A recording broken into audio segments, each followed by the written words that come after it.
Hello everyone, welcome back to teacher people. मैं Madhu Pandey.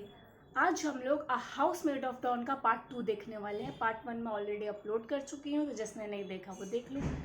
Link description में मैं ऐड कर दूँगी। उसमें ऑथर के बारे में, बुक के बैकग्राउंड के बारे में थोड़ा बहुत बताया है। मैंने पार्ट 1 भी डिस्कस किया है, तो चेक कर लो उसको।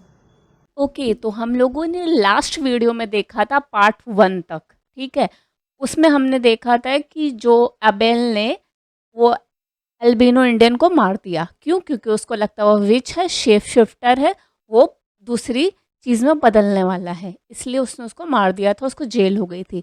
पार्ट 2 में द प्रीस्ट ऑफ द सन में अबेल जो है वो प्रिजनर से रिलीज हो गया है और लोकल ग्रुप ऑफ इंडियंस के साथ वो यूनाइट हो गया। अब लोकल ग्रुप ऑफ इंडियंस जो है उनके साथ रहता है।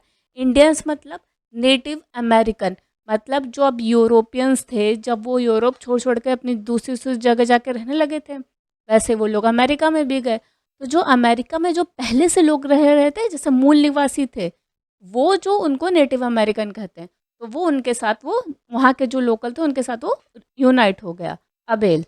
इसमें इसके बारे में बताया है, फिर एक रेवरेंट के बारे में बताया है। ये सेक्शन ओपन होता है पार्ट 2 एक पोइटिक पैराग्राफ से। फिश है, बहुत हेल्पलेस क्रिएचर है। फिर फोकस होता है प्रीस्ट ऑफ द सन पे। इसका जो डिसिपल है कर्स कर्स के साथ रहता है वो।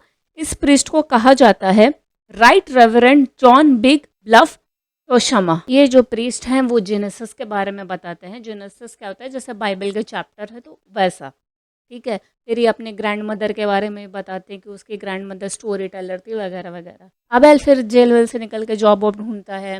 ये बेन से मिलता है, बेन और ये दोनों रूममेट बनते हैं। अबेल मिली से मिलता है। मिली एक सोशल वर्कर होती है, वाइट सोशल वर्कर, उसके साथ वो फ्रेंडली हो जाता है, उसके साथ उसके इंटीमेट रिलेशनशिप होते हैं। पर जो अबेल की जो सिचुएशन है ना, ओवरऑल इम्प्रूव नहीं होती है। वो परेशान नहीं रहता है।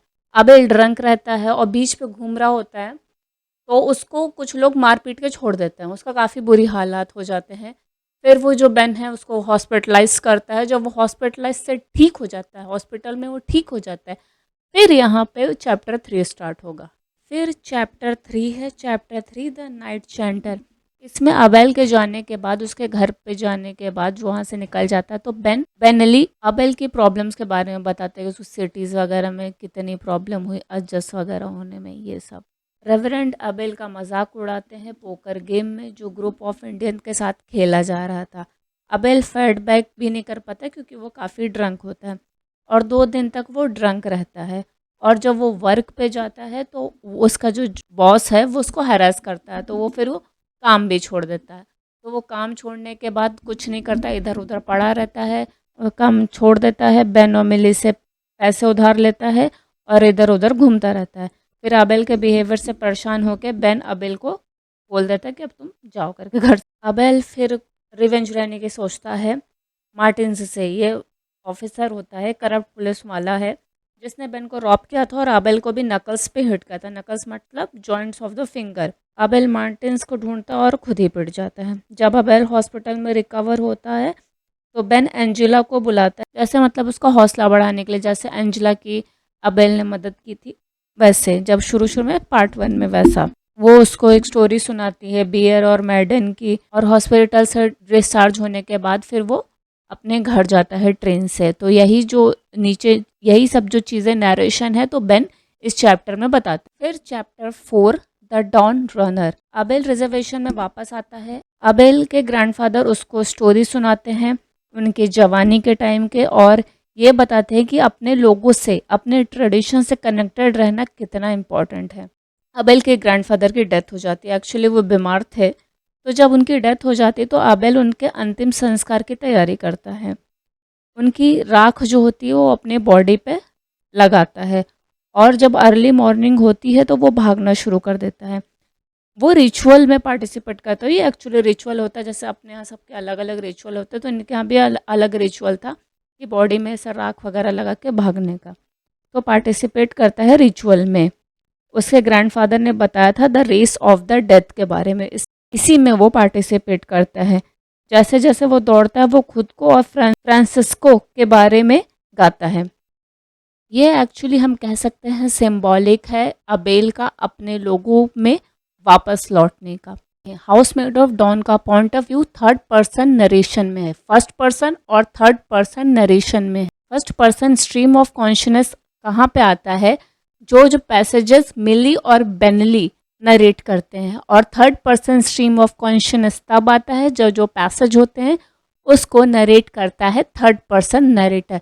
जो ऑथर है वो जब किसी चीज़ को बता रहा है तो वो थर्ड पर्सन है, जब मिली और बेनली जो कोई पैसेज नरेट कर रहे हैं तो वो फर्स्ट पर्सन है। ठीक है, ये पॉइंट ऑफ व्यू है, दो पॉइंट ऑफ व्यू हैं। और हम इसकी थीम देखें तो सबसे पहले जो थीम है, कन्फ्यूजन बिटवीन टू वर्ल्ड। एक तो मेन स्ट्रीम सोसाइटी और कल्चरल थिंग्स में जो कन्फ्यूज़न है वो एक है पॉइंट, इसमें थीम है। जो दूसरा पॉइंट हम लोग ले सकते हैं वो एलियनेशन, मतलब अबेल अपने आप को खुद को अकेला ही समझता है मोस्ट ऑफ द टाइम। और जो चीज़ें वॉर वगैरह की भी है जो उस पर एक अलग ही असर पड़ा है। ठीक है, और मिथ है, मिथ इसमें कई सारे हैं। अब जैसे वो अल्बिनो इंडियन को अबेल समझता है कि वो विच हो सकता है क्योंकि उसके कलर के इफेक्ट से, वो उसकी बीमारी की वजह से, तो उसको वो लगता है कि वो विच हो सकता है। ये मिथ ही तो है। जानर हम देखें तो novel, historical fiction, western fiction है। तो कैसा लगा वीडियो, जैसा भी लगा कमेंट करके बताओ, अगर कोई रिकमेंडेशन है तो वो बताओ, और जिसने भी चैनल सब्सक्राइब नहीं किया चैनल सब्सक्राइब करो। Thanks for watching, see you next time, bye bye.